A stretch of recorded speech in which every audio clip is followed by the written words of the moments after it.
Boa tarde. Boa tarde. Tá, agora sim. Vamos seguir aqui com esse papo sobre uma radiografia do audiovisual do Brasil e propostas para o crescimento. A gente recebe nessa mesa Lúcio Otônio, diretor de operações de programação da Cinearte Minas Gerais e presidente da FENEC, Federação das Empresas Exibidoras. Por favor. Bem-vindo. E Márcio Fracaroli, CEO da Paris Filmes. Seguindo aqui o nosso protocolo, vou colocar umas primeiras questões aqui, e na sequência a gente abre para vocês, quem quiser levantar a mão aí, a gente bota as perguntas. Bom, acho que a gente está falando, primeiro de tudo, bem-vindos. Acho que a gente está num papo, nesse festival, muito voltado para o fortalecimento das salas de exibição, para a retomada de público e, sobretudo, para o entendimento do que está mudando no país hoje, em função de todos esses vetores relativos, não apenas ao VOD, mas acho que as transformações na maneira de consumir imagens que vieram, sobretudo, a reboque da pandemia.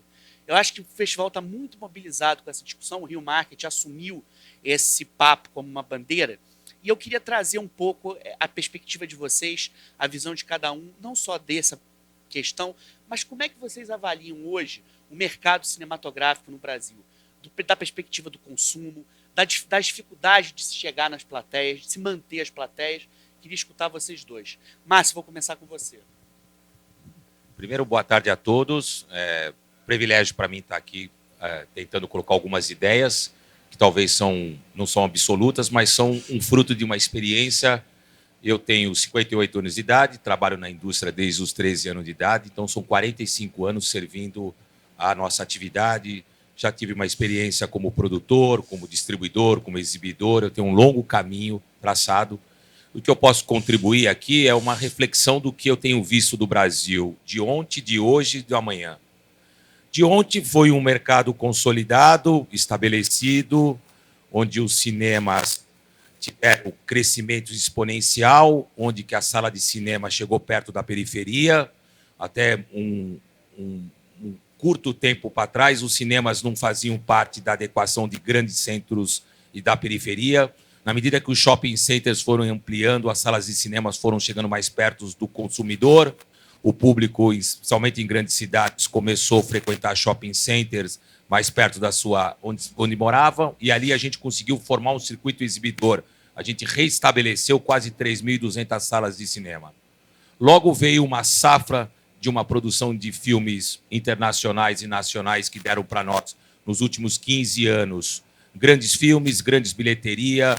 O cinema nacional se adequou ao que o público queria, o filme brasileiro, o que ele queria, basicamente os filmes de comédia, e a produção americana, sim, sempre a serviço de uma estratégia mundial, mas a sala de cinema estava consolidada, a experiência de ir numa sala de cinema, multiplex, serviço, projeção a laser, toda a tecnologia e a experiência de frequentar cinema. Ali o Brasil experimentava o que é frequentar cinema, o que é viver coletivamente numa caixa preta de cinema, como a gente fala.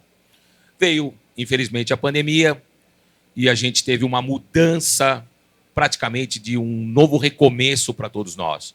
O consumidor mudou, os hábitos de consumo cada dia estão diferentes. Hoje o produto está em todas as telas, a janela praticamente não existe, o consumidor final decide aonde ele quer ver o tempo todo. Isso é, cada dia mais a gente tem menos poder do mercado e quem decide hoje é o consumidor. E o consumidor está muito atento a todas as coisas que o mercado oferece. Olhando um pouco para hoje, olhando um pouco para o futuro, a gente tem ainda, de novo, graças a Deus, um mercado estabelecido com uma sala de cinema num país onde que tem poucas salas de cinema, infelizmente. Se a gente trazer números de grandes países, a gente ainda é pequeno, um país que tem 220 milhões de pessoas, ou 210 milhões de pessoas, a gente tem muito pouca sala de cinema. Eu acho que existe aí um grande desafio de crescer o Brasil. Então, passa pela expansão da sala de cinema, passa pelo amadurecimento de um mercado que quer produzir, que hoje nós temos quase 2.000 agentes culturais que produzem filmes, um mercado que precisa dar chance para que um filme nasça numa cauda longa, e esse é um processo muito complexo, porque às vezes você precisa distribuir um filme e você precisa ter toda a cauda longa para você viabilizar o filme no país. Então, todos esses desafios são desafios técnicos que a gente tem para colocar no mercado. O que eu acho interessante, sempre vejo como oportunidade quando o mercado se apresenta desse jeito. É uma hora de a gente estar mais perto do consumidor, é hora de a gente entender o que ele vai consumir, que hábito ele quer, que experiência que ele quer numa sala de cinema. E aí passa por uma reflexão mais minha como um ator desse mercado, que é uma insatisfação que as políticas no Brasil elas são feitas por governos que se sucedem e não se repetem as políticas. Então, hoje o Brasil sofre de uma loucura que cada estado e cada município faz a sua política cultural, e nós devíamos estar hoje coordenando um plano nacional de ação. Isso seria o que o Brasil precisa fazer, apresentar para nós, sociedade, um plano de ação que a gente possa estruturar exibição, produção e de distribuição. A gente é carente disso, um fomento federal não fala com fomento municipal, que não fala com fomento de uma empresa grande pública, que não fala com leis de renúncias fiscais, que pode ser complemento de uma produção. Um mercado que a gente super entende, que é vocacionado a fazer filmes A, B ou C, mas esquece de dialogar com o mercado, esquece de perguntar para o mercado que projetos que tem que ser tocado. Basicamente, esse país onde você desejar fazer um filme só porque você teve uma ideia, não se cabe mais, não tem mais espaço para isso. Um projeto ele precisa ter um lugar, ele precisa ter um destino. Então, fazendo esse raio-x desse mercado e colocando aqui uma crítica minha pessoal e muito direta a quem administra o Brasil, que precisa ser coordenado as renúncias e os objetivos políticos e culturais num só objetivo. O Brasil, como sociedade, como país, está muito aquém de todos os grandes países que estão se apresentando, e todas as oportunidades que a gente está passado, que são essa nova fronteira, que é o streaming, a gente está deixando de ter uma oportunidade, porque de manhã foi falado a regulação do VOD, mas mais do que isso, produzir em alta escala, com qualidade, com eficiência, com governança.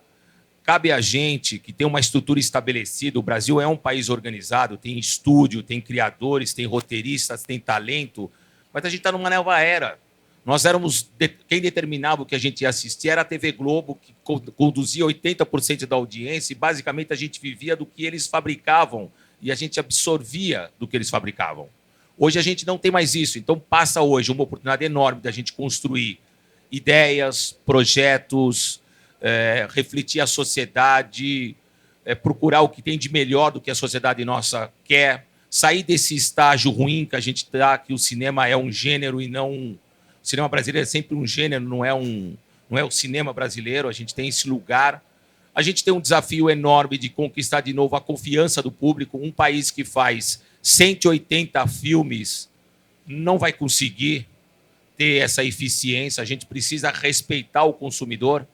O consumidor, quando a gente convida ele para a sala de cinema, que é a primeira janela, a gente precisa ter muito respeito por que obra que a gente vai colocar para ele. Então, aqui é uma crítica do que, quando ser realizado o projeto, ele tem que ter a excelência de falar com alguém. Não se pode ter num país de 180 filmes, sendo que só 3 têm performance. O resto fazem menos, a média de 30 mil pessoas por filme lançado no passado. Se a gente tirar os 4 grandes projetos que foram lançados, cai para 10 mil.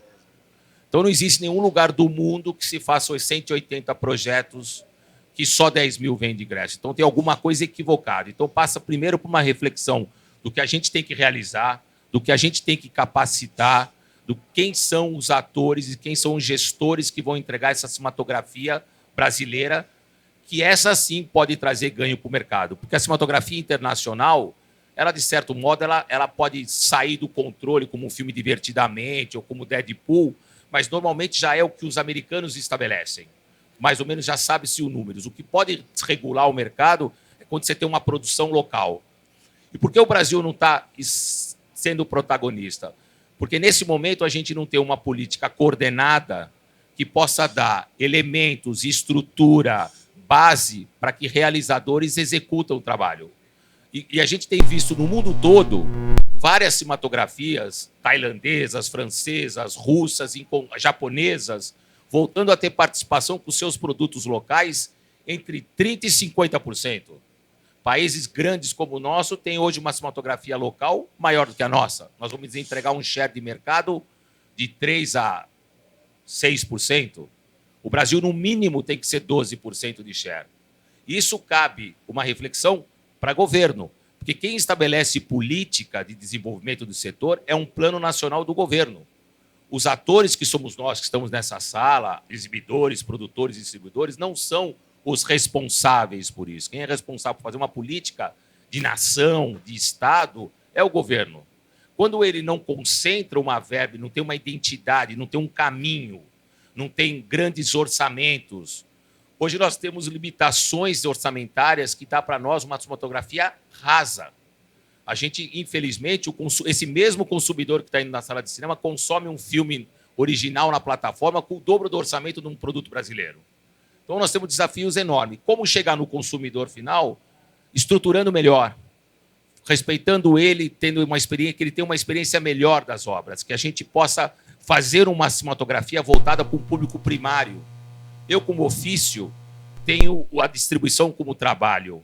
Qual que é a minha grande dificuldade hoje para distribuir um filme? Eu pego o consumidor pronto. Quando ele chega para consumir um filme brasileiro, ele já tem influência de vários anos de vida consumindo produtos americanos. Então é muito complexo o cinema nacional encontrar esse público já pronto.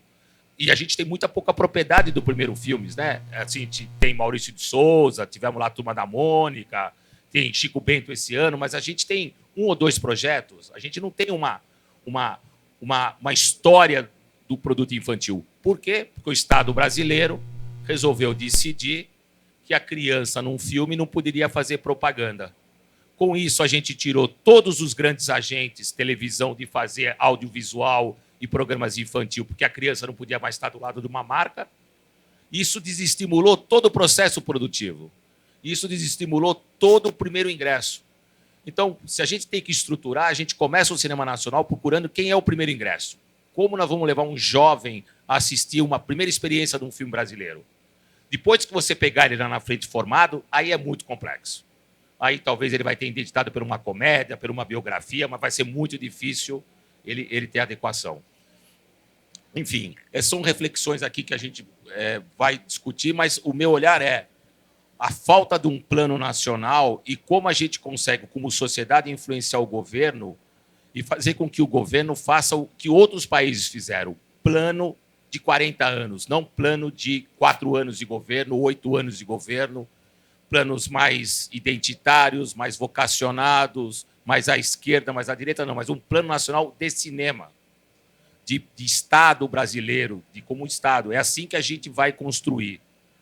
Se a gente não for construir desse jeito, vai ser muito difícil como sociedade, cada um no seu caminho, a gente não vai conseguir atrair o público. Porque eu sempre falo, a sala de cinema é uma experiência incrível, mas você compete diariamente com outros filmes. Então, nesse momento, tem um complexo de cinema que tem 10 filmes em cartaz. O preço do ingresso é igual, a experiência é igual, tudo é igual. Então, a gente tem também que olhar para nós como nação, que será que a gente não tem que dar um passo para trás? Então, eu quero afirmar aqui, ou a gente forma público e a gente dá um passo para trás e fala, a gente vai ter que formar público e a gente vai ter que voltar a formar público e de que forma a gente vai fazer isso com o Plano Nacional do Governo de formação de público, para depois a gente conquistar a excelência e os números grandes depois. Sem formar público, essa geração que já está formada vai ser muito complexo para o cinema brasileiro se monetizar. Teremos que ter paciência e voltar anos atrás para formar público. Se a gente não formar, dificilmente. Como forma público? Com incentivo, com política vocacionada para o primeiro projeto de um produtor procurando obras que atenda a família e filme de família, sem ser um IP de uma televisão, procurando autores, livros, como fomenta, tendo uma política de preço mais interessante ao audiovisual brasileiro, assumindo definitivamente que um filme brasileiro não pode custar o mesmo ingresso de um filme que custou 300 milhões de dólares no mercado americano. A experiência é a mesma. formando o público desse jeito, dando incentivo a que os exibidores e outras salas atendam uma ideia de filme, de experiência de sala de cinema, e grandes festivais, e promovendo o cinema brasileiro, talvez a gente, há 10 anos para frente, a gente vai conquistar essa excelência. Hoje, eu vejo com muita dificuldade, como produtor e como distribuidor, lidar com o público. Todo dia é uma experiência, todo dia é complexo. O Brasil, infelizmente, ficou também nesse lugar ruim, que eu acho que o cinema brasileiro, depois desses últimos 4 anos horrorosos, o cinema foi para um lugar ruim, porque tudo que se processa de cinema brasileiro, todo mundo vai lá e fala é lei Rouanet, é lei não sei o quê, é lei não sei o quê, todo mundo tem muita má vontade com o cinema brasileiro, e passa também por um plano de trabalho da gente ter orgulho do que a gente faz. Como um plano nacional faça com que a sociedade brasileira tenha orgulho dos nossos roteiristas, dos nossos diretores, dos nossos atores, porque isso é um ativo nosso, da nossa sociedade. Cabe para nós entender que o cinema brasileiro vai dar para nós, como povo, uma coisa muito importante, o orgulho de como nação, uma sociedade, um país fotografado, um consumo exportado. O cinema tem que ser um plano de governo, o cinema não pode ser um plano separado. Então, é esse apelo que eu faço. Se a gente quer voltar a conquistar a experiência do público, e se a gente está falando de filmes brasileiros, basicamente é isso. Voltar ao início e formar público. Como a gente formou numa era, eu sou um pouco mais velho, quando tinha Trapalhão e Xuxa, que colocava todo mundo para viver uma experiência todo final de ano de um filme que todo mundo esperava. Então, as minhas primeiras considerações são essas. Obrigado, estou aqui à disposição. Tony, antes de você falar, Claro. eu devia ter feito essa introdução no começo, mas eu sei a força da fala do Fracaroli, então eu deixei... Oi? Dá para ouvir agora melhor? Ah, beleza. Eu devia ter feito essa introdução no começo, mas eu acho que a força da fala do Fracaroli fala por si. Eu acho que a gente abriu esse festival do Rio, e o Rio Market veio a reboque dele, com um filme que foi o Emília Pérez, que fala sobre identidade. O Rio Market abraçou uma causa, que é a causa da ocupação das salas e da manutenção do público, da volta do público, que é, de uma certa forma, também a possibilidade da construção de uma identidade. Na década de 90, quando a gente chegava numa videolocadora, a Paris Filmes tinha uma identidade. Você encontrava de Encaixotando Helena, A Lua de Fel, ou seja, filmes que associados geralmente por aquela capinha meio arroxeada, que era a marca da Paris, a certeza de que você veria filmes de grandes marcas autorais. Principalmente a partir do fim dos anos 2000, quando você lança a saga Crepúsculo, a Paris ganha um outro patamar e você passa a levar essa identidade para um outro terreno. Não apenas um terreno da competitividade comercial em filmes estrangeiros, alguns deles americanos, mas também em cinema brasileiro comercial. Ou seja, é uma empresa que se expressou criando e preservando uma identidade, que eu acho que é o foco desse debate. Eu passo a palavra para você, Ottoni, com uma provocação. É possível que seja um vetor para a tua fala? É possível manter uma identidade num complexo exibidor? Como é que a atividade de exibição dentro de uma empresa, do que uma empresa se propõe a levar cinema para o público, pode desenhar para si como uma marca identitária? Boa tarde a todos. Bom, falar depois do Fracaroli é difícil, né, gente? Mas vamos tentar. Bom, as exibidoras, de uma forma geral, elas têm um perfil de filme definidos, né? Todo mundo aqui, na São Paulo, tem os cinemas que passam filmes mais autorais, mais sofisticados, outros passam filme mais bomba, porrada, né? E como é que eles falam? Tiro, porrada e bomba, né? E, enfim. Mas acho que o principal ponto, né, é esse. O Márcio colocou muito bem aqui que o Brasil, 8% dos municípios brasileiros têm cinema, né? Então, alguns lugares estão saturados, mas em vários outros lugares a população não tem acesso à primeira janela, que é o cinema. O que eu acho muito importante hoje a gente dizer, porque muita gente compara o cinema com o streaming, que são coisas totalmente diferentes e experiências totalmente diferentes, né? Então, o cinema é caro, o cinema é barato, o jogo de futebol é R$300 e o estádio está lotado, mas aquela experiência é naquele momento, né? A gente tem outras comparações que a gente pode fazer com diversas outras atividades que existem ao vivo shows, né? Os shows aí estão sempre lotados, mas o cinema, para o filme médio principalmente, aí a importância que eu coloco da janela, e na regulamentação do streaming e do VOD a gente espera que isso entre, que é a regulamentação da janela. Vários países já fizeram, 120 dias, 90 dias, enfim. O período a gente vai ajustar junto com o governo, junto com os outros entes da cadeia, produção e distribuição. Mas o filme médio a gente percebe na sala de exibição que ele caiu muito a performance, seja o nacional, seja o estrangeiro.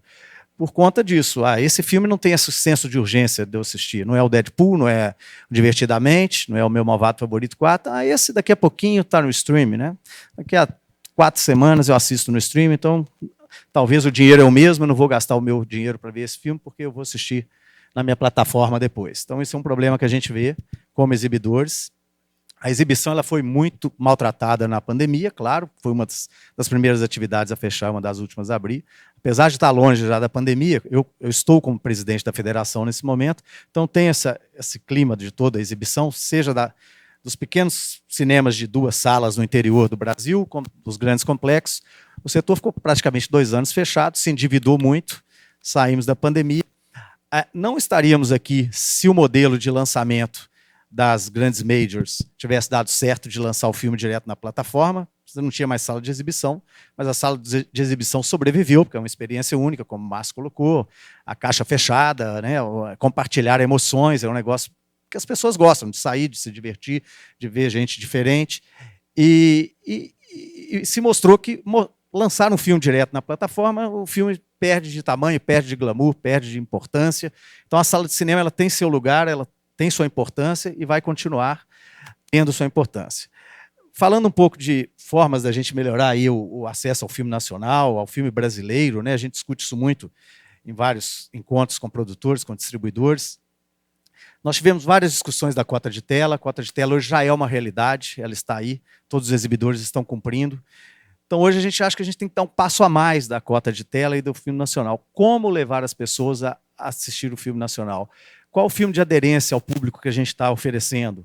Né? O que a gente está mostrando para a nossa população? O que a gente está fazendo de promoção e difusão do filme brasileiro para as salas de exibição? Isso é muito importante. O garotinho de 3 anos é impactado lá com o filme da Disney toda hora. Eu tenho uma filha de 18 anos, eu citei esse exemplo, estudante de medicina, muito antenada. Falei, filha, você sabe o que é o Auto da Compadecida? O filme, não, pai, não vi nada ainda. E está sempre no TikTok. Falei com o Sandro, produtor do filme. Falei, cara, e aí, vocês estão buscando um público novo, público diferente? Porque tem que conversar com essa turma, tem que conversar com a turma jovem, a turma de 16, de 18, de 20, para levar essa turma para a primeira janela. Né? É importante a gente falar dentro da sala de cinema, a gente está cheio de projetos aí de trazer trailer nacional, de trazer conteúdo, making off para dentro da sala, mas temos que falar fora da sala também, né? Mostrar a importância do nosso conteúdo. O Márcio colocou muito bem a questão dos filmes de indústria, dos filmes do planejamento. Eu sou perguntado diariamente pelos exibidores ao longo do Brasil qual que é o line-up dos filmes brasileiros para o ano que vem. Eu, na presidência da FENEC, eu não sei ainda. Conheço um filme aqui, outro ali, os que o Márcio me conta que eles têm, mas, de uma forma geral, a gente não tem essa informação do que a indústria de filme brasileiro está fazendo para o ano que vem. Janeiro tem isso, março tem isso, agosto tem isso.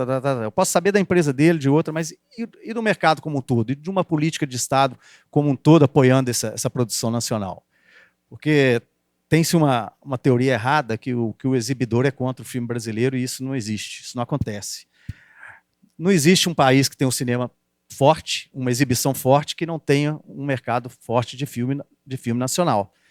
Nós queríamos que o nosso market share hoje nacional tivesse 38%, 40%. Infelizmente está em 8%, mas no final do ano, com pouca produção, pode fechar em 6%, não sei. Fechar em 6% é muito ruim para todos nós da cadeia, para o produtor, para o exibidor, para o distribuidor, para todo mundo. Nós gostaríamos que tivesse mais. Agora, como fazer isso, como levar essas pessoas para dentro da sala de exibição, como difundir isso de uma forma mais eficaz, eu não tenho essa fórmula ainda, gostaria até de ter. A cota de tela hoje está deixando 15% das sessões em todos os cinemas do Brasil para o filme brasileiro. Infelizmente, a gente não está tendo 15% de demanda. Queria estar passando mais filme do que a cota de tela está exigindo, mas, infelizmente, a gente está com uma demanda baixa ainda. Mas não é só o filme brasileiro, Lúcio. O filme gringo também tem muitos filmes que não vão bem. Tem sim, existem vários filmes gringos que não vão bem, que não são bem lançados, que não são bem estruturados na sua forma de comunicação. Mas nós temos que pensar aqui no filme brasileiro, né? A gente está aqui para crescer o mercado do filme brasileiro. E, como disse o Márcio, o filme gringo vai vir um Divertidamente, que vai fazer 22 milhões, vai vir um outro que vai fazer 8 milhões, sempre vai ter um grande filme, uma grande estratégia de lançamento. Mas estamos produzindo 300 filmes por ano no Brasil, vários filmes de orçamento menor. Todo filme é importante, né? Não sou eu que vou definir o que é um filme grande, o que é um filme médio, o que é um filme de nicho. Tem que ter lugar para se exibir esse tipo de filme. Então, nós vamos exibir nas universidades, nós vamos exibir em vários cinemas. O governo agora está com um programa aí de cinemas nas escolas técnicas, que ótimo. Mas a gente precisa pensar em vários filmes para fazer 1 milhão, 1,5 milhão de espectadores, que aí sim nós vamos fazer essa formação de plateia. Principalmente investimento em animação, acho muito importante, investimento em animação infantil. O Brasil está conseguindo fazer boas animações. E então a gente entende que para crescer o mercado nacional de uma forma ou outra, a gente tem que investir muito, aí já é o Estado brasileiro, investir muito em promoção, em difusão, em mostrar que o cinema é importante, nas redes sociais, TikTok e tudo que tiver aí, porque o filme gringo sabe fazer isso de uma forma fantástica. Então, nós vamos ter que imitar o que eles fazem de forma boa, né? Porque se está levando as pessoas para determinados filmes, vamos levar também para o filme brasileiro, por que não, né? Passando aqui de volta para o Márcio aqui. Deixa eu trazer uma questão. Dá para ouvir aí, né? Deixa eu trazer uma questão para vocês aqui. Eu acho que sempre que a gente pensa na construção de uma dramaturgia que fala para o público, principalmente na gênese dessa dramaturgia, que é o roteiro, qualquer sala de roteiro, qualquer experiência de roteiro, trabalha sempre com os arquétipos, né? O herói, o vilão, o coadjuvante, etc. E tal. Eu vou tentar trazer quase fabricar um arquétipo aqui que eu acho que é essencial para a gente entender essa conversa. O espectador. A espectadora.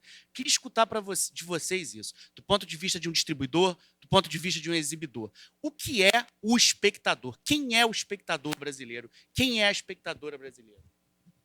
Hoje o espectador brasileiro é a família brasileira que está atrás de procurar uma experiência divertida, um entretenimento e querendo ter prazer em desfrutar de 2 horas de exibição. Os números mostram uma biografia, indo bem no final do ano passado, uma comédia popular de 2 protagonistas que vive uma história entre 2 irmãs, um grupo de amigos que tudo dá certo e errado numa experiência de viagem, que são os farofeiros, e um filme espírita, que isso é outro universo, que é os vocacionados, as pessoas que acreditam na palavra, na fé, que está sendo contado ali, na doutrina. Então, hoje, essa é a única cinematografia, esse é o único público que nós temos, que é a família brasileira. O cinema brasileiro não tem os filmes segmentados como tem as outras indústrias.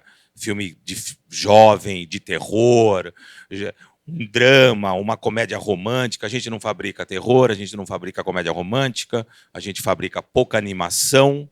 E o que a gente tenta fazer de maior são os dramas, porque o Brasil sabe contar, os roteiristas estão formados nessa estrutura, e as comédias, que a gente vive num país alegre, tem essa oferta de talentos brasileiros fazendo comédia e a tradição disso. Então, respondendo a você, para mim, esse é o público da família, que esse eu acho que é o grande desafio, como a política pública ela pode incentivar outras tentativas. Eu sempre acho assim, quando você tem, e o Brasil já passou por muitos problemas de não ter recurso, hoje a gente tem um excesso de recurso, e o excesso de recurso faz com que a gente talvez tome caminhos errados. A gente devia testar mais, opinar melhor, tentar vocacionar para fazer com que agentes culturais tomem mais risco. Como uma indústria como a nossa não faz filme infantil, ou faz muito pouco filme infantil? Como é que a indústria nossa não tenta outros gêneros internacionais? Porque a gente não tem vocação, a gente não sabe fazer, a gente não sabe escrever, a gente não sabe dirigir? Não, a estrutura está aí, a gente sabe. E hoje também os streamers já estão ensinando a gente, quando quer produzir alguma coisa, traz alguém de fora e o cara vem aqui e executa o trabalho igual. Não tem muito... Então, assim, é um pouco dessa coragem de criar uma política que possa atender o anseio da sociedade, que é a formação de plateia. Porque, assim, se você partir que o cinema nacional, me parece que janeiro, que foi uma data conquistada pela distribuição, porque até anos atrás a distribuição não permitia que um filme brasileiro entrava em janeiro, a gente teve que ter fenômenos de comédia e provar que janeiro era uma data que o cinema brasileiro era desejado, que não era nenhuma invenção nossa, outras cinematografias, italianos, franceses, repetem essas estratégias no final do ano. Então, o cinema brasileiro já sabia que isso tinha. Mas ali era um momento muito difícil, porque a distribuição americana não deixava os filmes entrar. Quando entrou ali, a gente percebeu que, coletivamente, com a família, era uma experiência viver aquela história, aquela comédia. Então, aí a gente fez uma formação de público.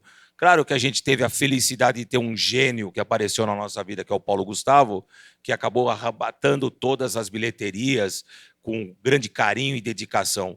O que eu quero falar um pouco é a falta do zelo e a falta do cuidado que uma produção tem que ter. Quando eu, como distribuidor, entrego a possibilidade de um produtor tomar conta de uma história, de uma ideia, a gente respeita muito o olhar dele. Na verdade, a gente está comprando o olhar dele. O problema é que hoje a gente precisa ter gente vocacionada pela Janela Cinema.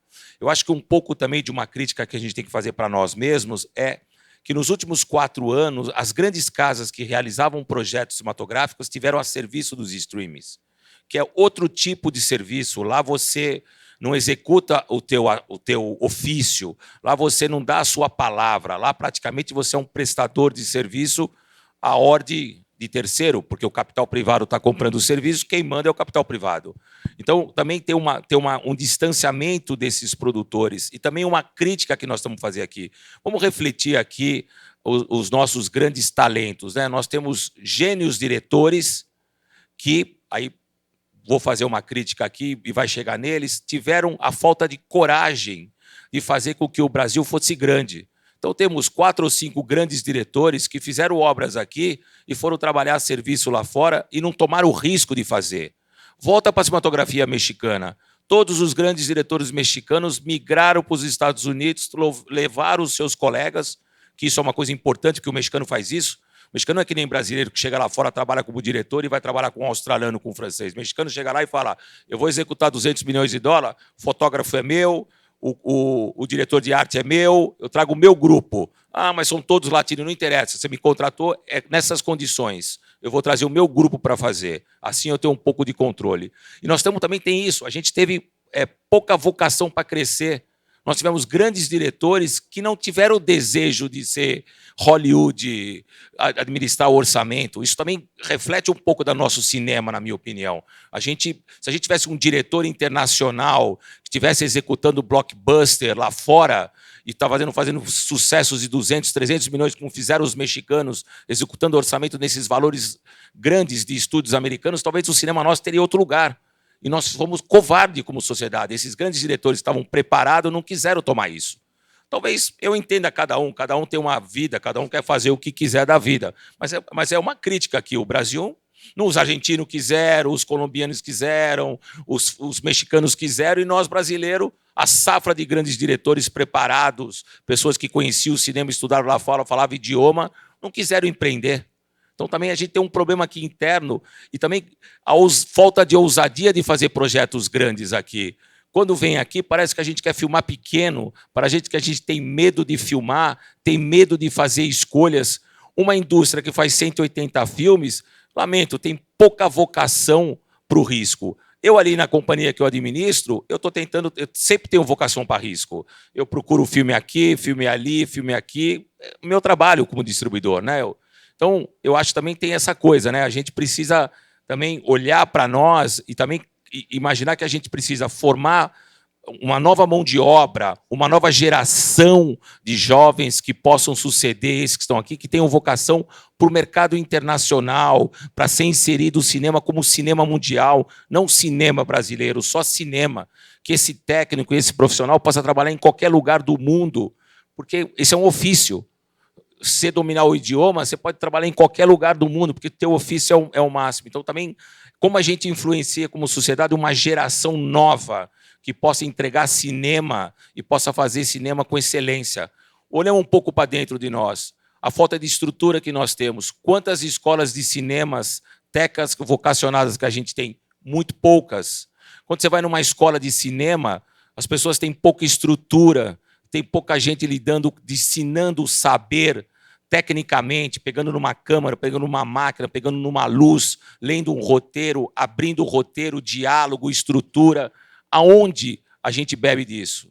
A gente não tem como país uma formação. Os argentinos deitam e enrolam nisso, por isso que eles ganharam 2 Oscars.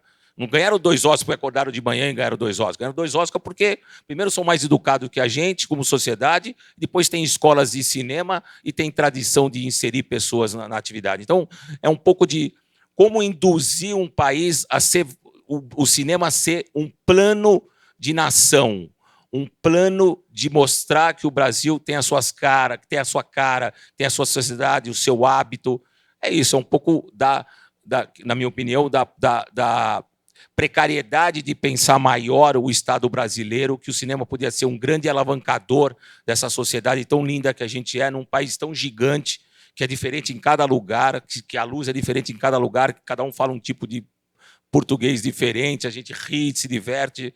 Então, assim, é um pouco de vocação. Eu acho que a gente precisa ter gente mais vocacionada para o risco e para o saber, né? Porque eu acho que é o que a gente tem para ser feito. A gente só vai construir se a gente se estruturar. E eu vejo hoje um desafio enorme, porque eu vejo hoje muito jovem entrando e não tentando entender o que é isso. E está na hora de a gente ter a obrigação de estruturar toda a cadeia para poder dar a possibilidade desse jovem entrar e trabalhar para o mercado, né? Na hora que você fez a pergunta quem é o espectador, quem é a espectadora brasileira, eu comecei a refletir e vendo o Márcio falar, né? Quando ele disse, poxa, filme infantil, então nós estamos Disney, tem aqui agora o Chico Bento, já tivemos Mônica, já tivemos DPA, tivemos vários, mas precisamos de muito mais, né? Tivemos agora a comédia romântica maravilhosa, Assim que Acaba, né? Um filme bem bacana, tudo que inclusive necessário o filme, né? Um filme que fala de um tema hiperatual. O Brasil não tem condições de produzir filme desse jeito? É óbvio que tem, né? Um filme muito bacana e a gente produz muita coisa interessante nesse sentido. E eu comecei a pensar, estou lá nos cinemas, a gente está sempre no cinema vendo o público. Filmes de terror, quantos filmes de terror a gente tem lá fora, né? Aí você pega essa turma nova toda que está lá indo assistir e consumir esse conteúdo de terror. Então é bem interessante quando a gente vê isso, que a gente vê o tanto de área do cinema que a gente não está explorando, né? Tanto tipo de filme diferente que a gente poderia estar fazendo. Não menos importante, é claro que é muito importante também os filmes que a gente produz, as comédias, vários tipos de filmes diferentes, mas tem muito outro conteúdo que a gente poderia estar produzindo de forma muito eficiente e colocando dentro das salas de exibição e formando público, por que não, né? Na formação de público. A gente acredita muito na formação de público. Os projetos escolas das exibidoras são muito importantes, de levar a turma para assistir filme, de levar... A gente tem várias cidades e vários adolescentes de 14, 15 anos que nunca entraram numa sala de exibição, né? E aí, o que nós estamos fazendo para mudar isso?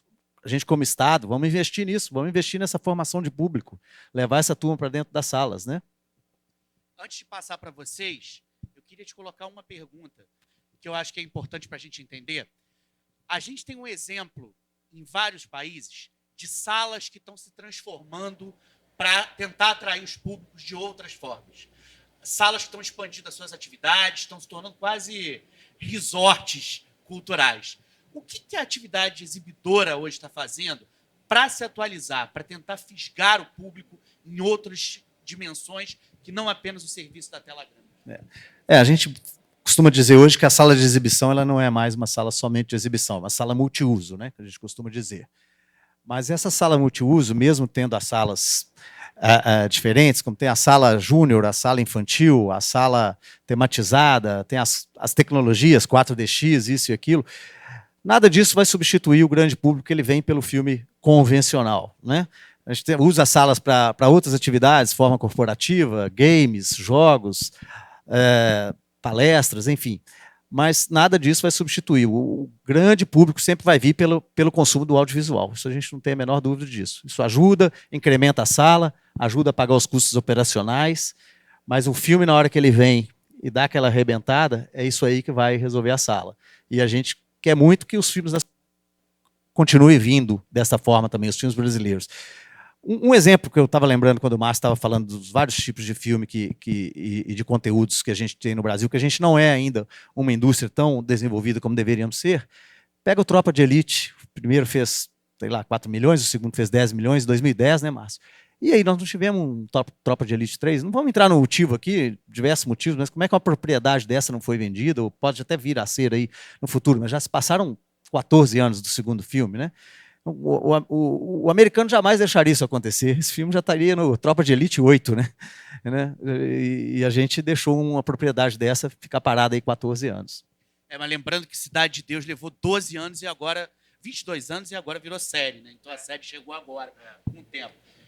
Márcio, prometo que é a última antes de passar para vocês. O que te leva hoje a dizer sim para um projeto? Eu acho que a grande questão dessa pergunta é assim: você que lê vários projetos, que recebe vários projetos, como é que é a arte de se deixar surpreender? O que te surpreende num projeto, que te faz apostar, que te faz querer que aquele projeto chegue às telas? Primeiro, boa história, né? Se a história conecta e o roteiro para de pé, esse é o primeiro sinal verde da companhia. Se a gente lê o roteiro, a gente entende que aquela história para de pé. E hoje, cada dia mais na Paris Filmes, infelizmente, por uma questão de necessidade, a gente coloca outros termos, que é estrutura da produtora, capacidade do produtor em tomar conta do projeto, está na mão dele, capacidade técnica da equipe, viabilização econômica, depois que eu vou olhar se as escolhas do diretor e do talento que vai trabalhar no projeto vai ser considerado. Então, hoje, primeiro, uma grande e impactante história que possa fazer sentido para nós como distribuidores, porque a Paris Filmes é uma distribuidora mais comercial, então a gente procura projetos mais com a cara do que a gente faz diariamente, mas todos esses points que a gente colocou aqui, a gente precisa levar em consideração, porque qual que é o problema? O problema que eu vejo muito no análise de um projeto ou num pitch num produtor. Quando eu não vejo a sinceridade nos olhos dele, que ele conduz o projeto e o projeto está na mão dele, ele já é o suficiente para sair desse lugar. O que está faltando para nós é o que eu provoquei há minutos atrás, a coragem de tomar o risco. O produtor, o meu desafio com o produtor e o diretor que estão aqui nessa indústria, que eles tenham não medo de ousar. Afinal de contas, o Estado brasileiro dá a possibilidade de entregar renúncia e dinheiro, mas que ele seja criativo, que ele seja ousado.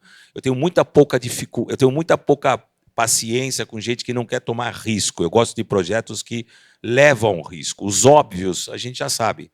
Então, o que me coloca dentro é uma boa história. E depois, hoje, cada dia mais, a governança e a capacidade de eu entender que o produtor manda no projeto. Se o produtor não manda no projeto, se é um projeto que tem uma cooperativa mandando, esse é o primeiro que a gente desembarca. Boa. Gente, que perguntas? Obrigado. Boa tarde, pessoal. Márcio, Lúcio, vocês dois tocaram num assunto que foi levemente tocado durante o primeiro seminário do mesmo tema hoje de manhã. E eu, como te conheço de longa data, tu já tinhas me comentado isso, né, da falta de bons roteiristas no Brasil, né? Quer dizer, a gente tem boas histórias a ser contadas, mas elas não chegam a ser contadas de uma maneira que atraia, que se converta num grande projeto. Né? Tu estás trabalhando, por exemplo, agora forte com temáticas de filmes inspiracionais, com filmes com uma pegada mais de uma sensibilidade emocional, até religiosa, mas também que a gente sabe que faltam roteiros. O que pode ser feito hoje? Né? Eu sei que isso deveria ser discutido também com o grupo da palestra de manhã, mas o que poderia ser feito a nível Brasil, né, trazer mais, produzir melhores roteiristas, trabalhar melhor nesse sentido? Eu acho. Alô? Eu acho que é formação. Eu acho que a gente passa por uma necessidade de ter uma escola que forme melhor os profissionais. Eu acho que a gente é um povo que tem muita capacidade técnica de escrever, mas pouco organizado. Eu acho que passa um pouco pela formação. Eu acho que a gente devia ter mais lado acadêmico e a gente tem que ter mais a disposição de servir. Falta para mim o lado acadêmico, falta para mim a predisposição, desculpa, eu volto a insistir num plano nacional de governo e incentivar os roteiristas talentosos a formar outra geração de gente talentosa para escrever. Então, eu acho muito essa formação. Eu acho que a gente tem um problema muito sério, que a maioria das formações dos grandes roteiristas, ele veio da televisão, tinha pouco fazendo só cinema. E a televisão é outro mundo, é outro jeito de escrever, é outro tempo, é outro animal. E aí o cinema precisa formar a sua própria mão de obra. E o cinema está começando a fazer isso, porque, graças a Deus, já um roteirista de longa-metragem pode viver disso como ofício. Então, a gente já tem hoje, sei lá, que eu conheço, uns 20 roteiristas que podem diariamente pensar só num formato de longa-metragem, de como ele vai contar em 60, 90, 110 páginas aquela história que ele quer contar. Então, eu acho que a gente passa por formação. Eu acho que a gente tem grandes faculdades. E aí passa pelo que o Brasil precisa decidir também, passa pela educação. Num Brasil que pode assumir o cinema como uma política de Estado, ele também pode ir na educação e fazer, através da educação, um povo melhor, um povo que saiba escrever melhor, passa pelo Ministério da Educação. Por isso que é um plano de Estado, não é uma coisa só. É um plano de Estado, é um plano de economia, de educação, de comércio.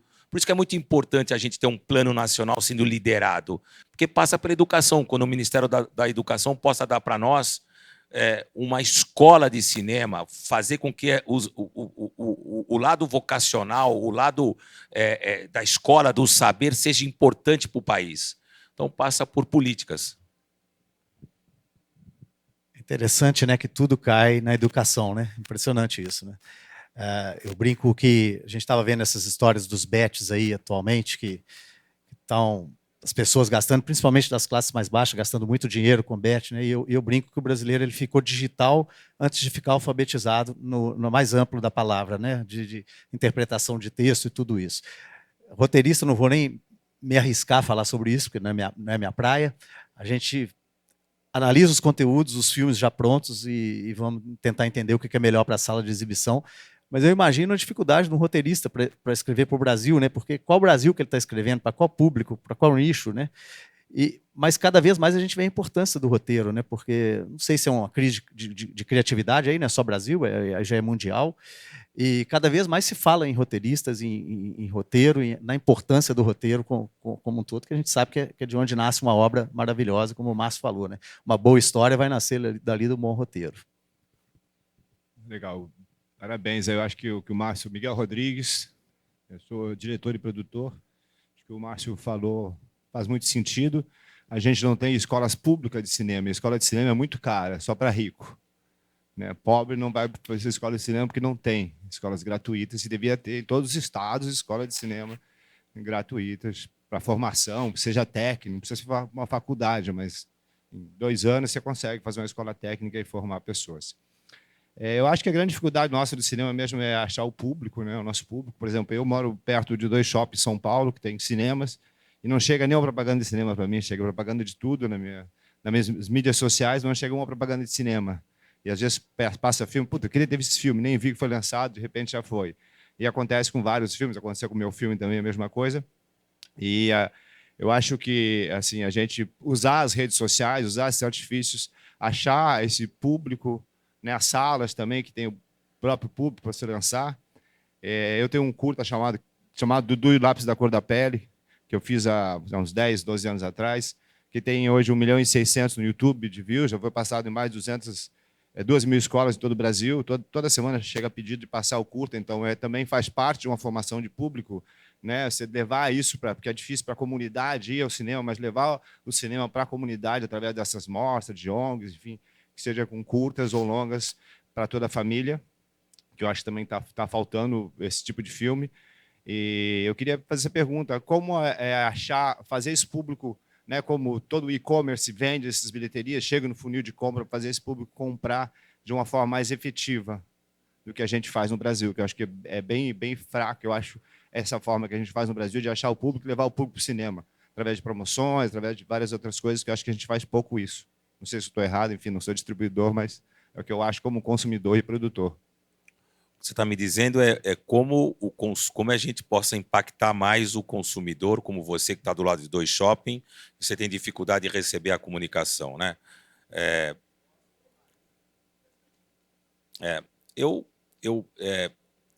Primeiro é importante que frequência em sala de cinema é hábito. Sempre foi e sempre será. Na medida que você aquece, você cria uma sinergia positiva, porque ainda a melhor eficiência de um filme, o exibidor não gosta que eu falo isso, mas a maior eficiência ainda é um bom trailer sendo exibido numa sala onde aquele filme do trailer tem adequação com o filme que vai ser exibido depois.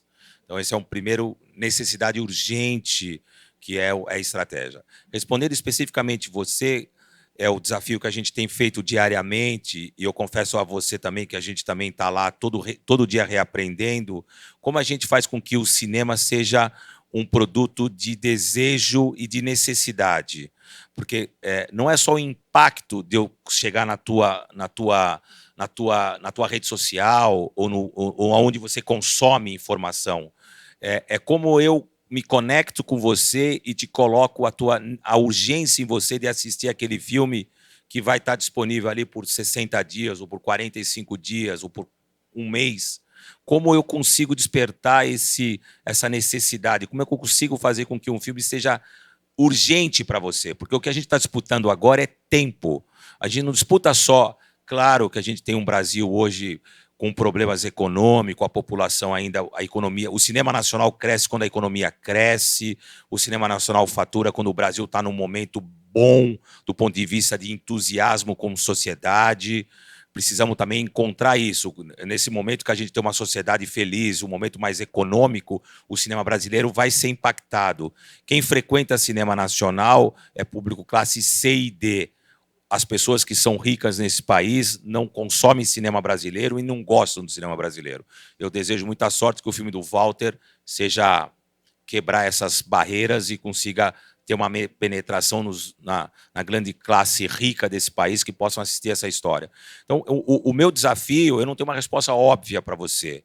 A gente todo dia tem uma experiência de lançamento, todo dia a gente tenta fazer isso. Mas eu acho que o segredo está de como eu consegui tocar em você na urgência.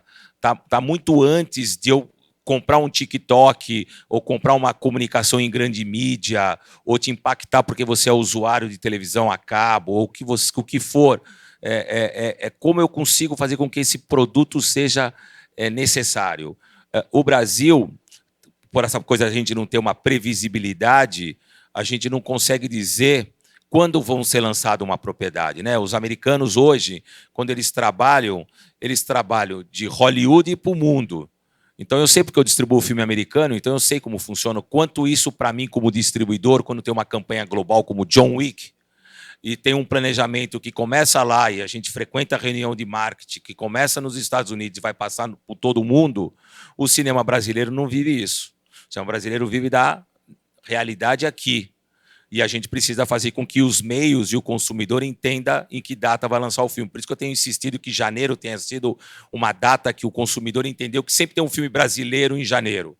Mas o consumidor não sabe que pode ter um super filme brasileiro em setembro, um super filme brasileiro, sei lá, em maio, que era uma data ruim, e agora os americanos é o começo do verão americano. Então, é isso. Eu acho que está ligado a um pouco a comunicação, que o Lúcio falou muito bem. O público hoje está em todo lugar, ele não está só numa tela, ele está lá no TikTok, mas ele está na televisão, mas ele também está aqui na rua, ele quer consumir uma informação aqui. O filme tem que ser 360. Para um filme ser 360, precisa ter um orçamento muito grande. Poucos filmes têm orçamento grandes. Talvez no cinema brasileiro, 3 ou 4 filmes têm orçamento que é metade do Rei Leão, que é metade de um Divertidamente, se não for menos. Então, se eles estão gastando 30, um distribuidor gasta 15, então também é essa competição difícil. Então, eu acho que o segredo... Eu não sei te explicar, eu não sei te dizer. Eu tenho feito isso diariamente, é meu trabalho. Como eu disse aqui, é uma nova realidade que o consumidor mudou. Eu mesmo, que sou um homem acima de 50 anos, tenho muita preguiça de assistir alguns filmes em sala de cinema. Eu espero a plataforma. talvez a regulação de a gente ter que colocar um tempo de urgência, talvez 90 dias, o Brasil, talvez na minha cabeça eu tenha uma urgência maior, mas tudo isso é um momento de aprendizado, tudo isso a gente está ainda discutindo, está tudo muito novo. Eu estou reaprendendo até como lançar um filme, porque a gente vive de fracassos e sucessos, e a gente estava discutindo com um colega meu um filme que hoje, você imaginar, em 45 dias, um filme americano sai de uma performance de sucesso para um fracasso. Isso não acontecia, isso não é um problema do Brasil, isso é um problema mundial. Os americanos também, que têm uma indústria grande, estão vivendo esse problema. Eles projetam filmes em 45 dias, o melhor mercado do mundo, o filme sai de 80 para 10, quando faz 10. Filmes que custam 60, 70 milhões de produção, não é filmes que custaram 10. Filmes de orçamento médio e no mercado independente, então 70 milhões de dólares é blockbuster, é filme muito grande. Então, eu estou aqui tentando aprender, tenho feito todas as tentativas possíveis, tenho feito todas as realidades, tenho tentado copiar um pouco de sucesso, porque também ser distribuidor é analisar diariamente o que o teu concorrente faz, os acertos, os erros. Então, eu acho que passa por um Brasil mais planejado, por um Brasil que você possa saber que Alto da Compadecida vai estrear nessa data daquele ano, ou um IP que você gosta, vai estrear no mês de maio, sair dessa data de janeiro, ser um Brasil que possa ter um calendário, que isso é um problema hoje geral. Se você me perguntar o que eu lanço ano que vem, eu sou capaz de dizer 4 filmes, mas teremos 10 filmes. E eu não tenho a data dos 10 filmes. Isso também passa por um problema de política, né? de setor que não enxerga isso como uma necessidade. Né? Os americanos, você já tem o calendário da Disney nos próximos 8 anos. Esse calendário é importantíssimo, né? Para o planejamento não só do exibidor, como do distribuidor, como do produtor. A informação hoje ela é muito rápida, é muita informação. Igual o Márcio falou, o filme fica perecível muito rápido. A gente estava ontem num painel com distribuidores e exibidores, a gente falando isso. O distribuidor faz a campanha de marketing toda por um tempo, depois dá um gap entre essa campanha para o lançamento, mas aí quem vende o ingresso é o exibidor e não é o distribuidor. A gente falando isso, na hora que impacta um trailer, igual o Alta Compadecida, soltou o segundo trailer agora, por que não que o cliente já não entra ali, dá um clique e fala assim, deixa eu comprar esse ingresso aqui agora, porque na hora que ele está impactado pelo trailer, talvez é o momento que ele queira comprar o ingresso. Depois ele assistiu o trailer, esfriou, foi para casa, passou uma semana, nem sei se eu quero ver esse filme mais não. Na hora que ele viu o trailer, era o momento que ele mais quer assistir o filme, né? Então, de repente, ele já clicava ali, comprava, aquela compra de impulso que quem de nós nunca fez, né? Até os menos consumistas já compraram alguma vez e fala, mas já que eu comprei, eu vou assistir, é um filme bacana, por que não, né? Então, a gente tem que pensar muito, o mundo mudou muito, a informação é muito rápida, tudo acontece de forma muito instantânea. Imagina para essa geração mais nova que está vindo aí, né? Se a gente, 50 a mais, já estão percebendo isso, eles, então... Só para a gente organizar aqui, a gente está no fim, temos 2 perguntas. Eu vou pedir para vocês serem só sucintas, a gente aqui também. Vai lá. Boa tarde. Está dando para ouvir? Pode falar. Boa tarde, está dando para ouvir? Tá. Meu nome é Vanessa Guiar, eu sou diretora e roteirista. Primeiro, eu queria dizer que eu não posso dizer pelos outros, mas eu poderia dizer por mim, que eu sou uma ótima roteirista. E muito se fala do cinema americano, né? E também comparando ao cinema americano, eu acho que, de repente, talvez, não é porque acho que os outros colegas também sejam ótimos roteiristas, talvez o que esteja faltando é o que acontece também no cinema americano, que é o de ler roteiro, né? E isso a gente não tem aqui. Então, assim, se a gente pegar exemplos como a This Is Us, né? Aquela série que fez muito famosa, a logline dela é uma coisa boba, do nada. Então, assim, ler uma logline, uma sinopse não diz nada, né? Eu acho que falta, de repente, a gente ter mais leituras de roteiros. Os manuais de roteiros vieram de leitores de roteiro, né? O Sid Field, o McKillis, exerciam essa função lá nos Estados Unidos. Mas aí, a parte disso, a minha pergunta, que seria mais para o Fracaroli, é que como faz assim um diretor e roteirista que, para entrar nesse mercado, que para trabalhar, ele acaba tendo a sua própria produtora e tentando editais. E aí, quando ele manda para o edital o projeto, aquele projeto tem que ir pronto, né? Mas, em paralelo a isso, ele quer estar junto de uma distribuidora e quer que a distribuidora faça esse trabalho junto. Então, assim, qual dica que você daria para esse diretor roteirista que tem que tentar o edital e ter um projeto pronto, mas ele, em paralelo, ele quer uma distribuidora legal ali do lado dele que vai dar pitaco e vai falar assim, ó, você está com essa carta de anuência aqui, mas a gente pensou em outro nome, tudo. Como é que se balanceia isso, né? Seria isso. Obrigada. Eu acho que Vanessa, né? Oi, Vanessa, prazer. Eu acho que passa por primeiro o desejo de um produtor entender quais são os seus parceiros ideais para levar o projeto. Primeiro é um desejo do produtor, do diretor e roteirista em entender que o filme não é dele, é nosso.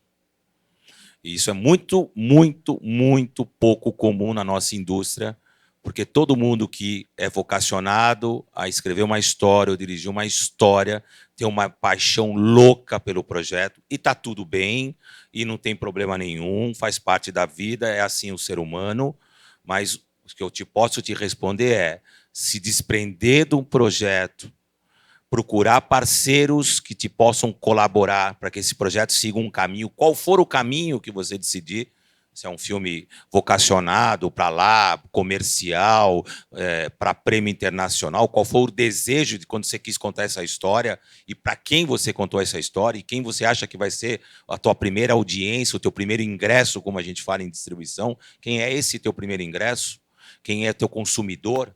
Então, eu acho assim, você teria que procurar parceiros. Eu vejo muito projetos solos procurando a distribuição. Especificamente falando sobre a Paris Filmes tem um sistema que todos os projetos a gente gosta de entrar desde o começo, principalmente esses projetos que a gente coloca projetos que a gente vai colocar recurso ou investimento privado ou investimento público. A gente é muito parceiro, por isso que a gente é uma casa hoje, produtoras e distribuidores. Por isso que talvez a gente tenha acertado um pouco mais nas nossas escolhas, porque eu acompanho diretamente e tenho uma estrutura gigantesca na empresa que ajuda diretor e roteiristas, quando nos permite, a conduzir o projeto dele. A gente é muito educado e muito gentil com quem realiza a obra, porque a obra é o seu desejo. No que eu posso falar do seu desejo, mas eu posso contribuir. Então, eu sugiro a você que você, quando for descobrir e tentar fazer um projeto, você pensa mais do que só a história. Quem são os parceiros que você vai ter para tocar essa história? E a distribuição, pelo menos a Paris Filmes, que é vocacionada a procurar filme de mercado, a gente sempre está de porta aberta e a gente praticamente fala e responde a todos os projetos. Todos os projetos que a gente lê, a gente manda uma resposta. Qual for a resposta, a gente manda a resposta. Então, eu acho que o que precisa no Brasil é desenvolver mais distribuidores. Eu acho que o Brasil tem poucos distribuidores. E também acho que o produtor e o diretor também pode ser vocacionado a distribuir. Quando eu falo de política de Estado, também dá oportunidade para o produtor ele ser um agente da obra dele. Às vezes, um distribuidor não tem interesse de ter tua obra porque não tem nada a ver com o que ele representa, mas talvez para você faça sentido e você empreenda também a distribuição. Porque hoje a distribuição, com a tecnologia, ela já não é mais um poder de uma distribuidora. Ela pode ser facilmente distribuído pelo um agente cultural ou pelo diretor. Então, eu sugiro a você que você procure parceiros, que você se permita que esse projeto seja coletivo e não só seu. Já nessa atitude que você vai ter, talvez você ganhe muito ganho de escala e talvez o teu projeto vá para um caminho melhor, se for o teu desejo, claro, como criadora. Oi, boa tarde. Eu sou a Júlia Barreto, da LC Barreto. Tenho participado de muitos fóruns, muitos encontros, e tive a oportunidade, estou adorando as falas, obrigada. Esses encontros são oportunidades de troca e de aprendizado muito grande para a gente. A LC é uma produtora quase que exclusivamente de cinema, e a gente está sofrendo muito nesse momento por essa reorganização. E isso que você falou é perfeito, das produtoras poderem ser distribuidoras dos seus próprios filmes.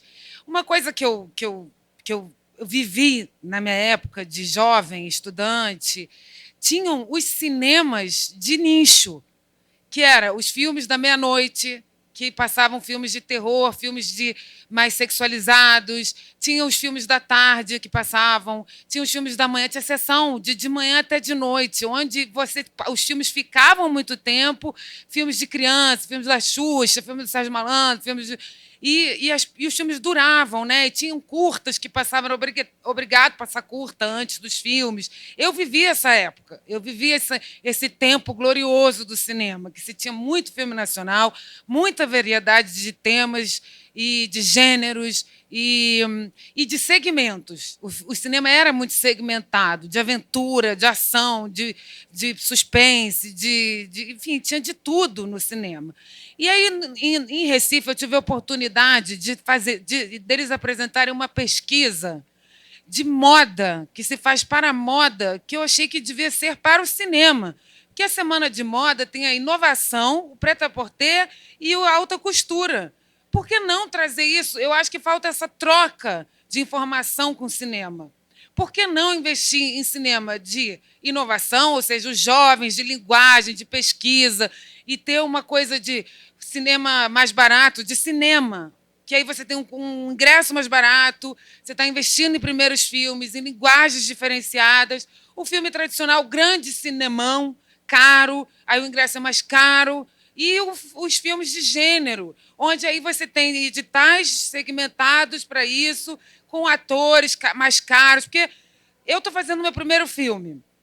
Eu sou produtora, então eu tenho acesso às pessoas. Aí eu vi que toda vez que eu levo, mas quais são os atores, quem vai escrever, quem vai dirigir, quem vai isso, quem vai aquilo, eles já pedem, todas as distribuidoras, todos já pedem. E quem está começando? Quem não tem o privilégio que eu tenho de ter a produtora que eu tenho, de não ter o acesso que eu tenho, que não pode ter um grande ator, que não pode ter um grande roteirista, que não pode ter, já começar aqui. Por que quem começa com o seu primeiro roteiro, como eu, mas que não tem um ator de nome, um roteirista de nome, por que não tem esses editais de primeiro trabalho? Agora tem, está começando. Mas, cara, é um caminho muito árduo. Que não tem uma distribuidora de nome. Por que sabe? Eu concordo com você. Você falou grandes coisas, Fracaroli, de uma política pública de Estado de fomento, mas eu acho que tem que vir das salas, das exibidoras, tem que ter como tinha Embrafilme, sabe? Tem que ser uma coisa reorganizada totalmente. Está tudo bagunçado, na minha opinião. E por que a gente não pode trocar informações com outras indústrias? O cinema é uma indústria. Por que a gente não pode aprender com as outras indústrias, com pesquisa de dados, de informações, com metas, sabe? Eu tenho filhos de 18 e 15 anos, desculpa, estou me alongando, vou parar. Tem que terminar, perdão. Meu filho já pediu para comemorar aniversário no cinema, quando antigamente o Cinemark fazia festa de aniversário no cinema. Sabe? Eu acho que a gente tem que voltar, que a gente fazia música para cinema, que a gente tem música até hoje, que a gente não perde, que é ligado ao filme, sabe, essas imersões cinematográficas. Larguei aí, agora vocês veem o que vocês fazem. Ô, Júlia, primeiro eu queria que você mantivesse o teu olhar e teu faro, que é sempre uma boa história. Eu acho que se você estiver segura com a tua boa história, não tem distribuidor, nem agente cultural que vai destruir a tua boa história. Primeiro você tem que ser fiel ao que você escreveu, ao que você acredita como realizador.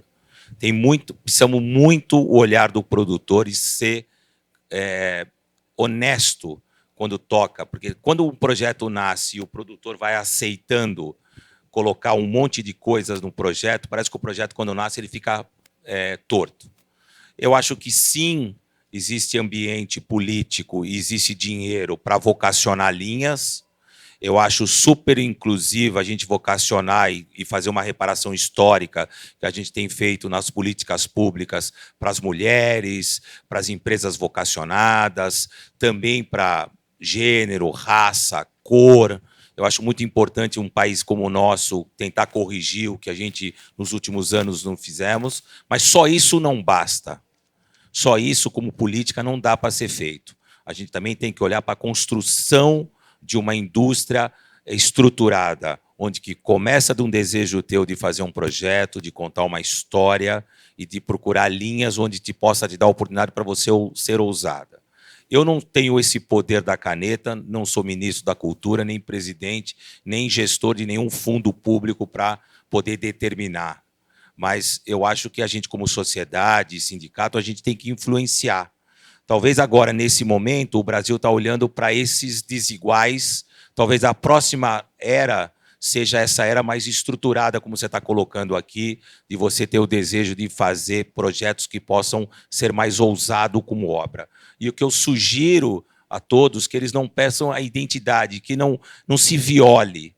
A era dos streams veio para prejudicar, no bom sentido, os produtores. Um cara que é produtor de cinema, que pensa cinema, que cheira cinema, que entende cinema, não tem nada a ver com aquele cara que faz um filme para o streaming. E está tudo bem, e é importante também, é muito legal também, só que é outro tipo de coisa. Eu acho que está faltando para nós também essa vocação e o desejo do amor de fazer cinema. Você vem de uma família que teve o amor pelo cinema, o cinema entregou tudo para vocês, por isso que vocês têm esse respeito do mercado, e o que vocês têm que manter é a originalidade. A gente tem uma formação de produtores que eram como seu avô, né? Seu avô e seu pai, seu avô e sua avó, que eram casados, aquela era de produtores que casavam diretores e produtores, e vice-versa. A gente não tem mais essa safra de uma geração inteira que só fala de cinema. Aí, infelizmente, o mercado está mais pulverizado. Então falta um pouco dessa paixão pelo cinema,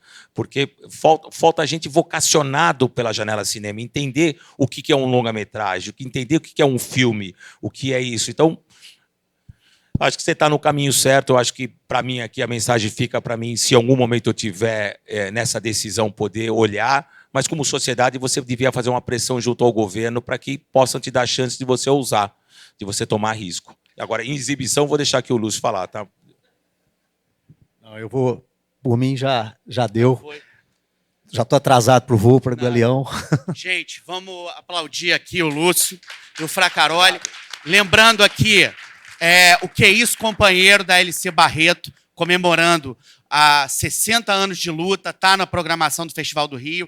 Acho que das falas que vocês trouxeram, não apenas essa discussão da implementação e incrementação das escolas ligadas a roteiro, eu acho que um ponto que deveria ser discutido é por que não um estudo da distribuição nas escolas de cinema, porque talvez não criar uma cadeira de distribuição. Deixa eu colocar.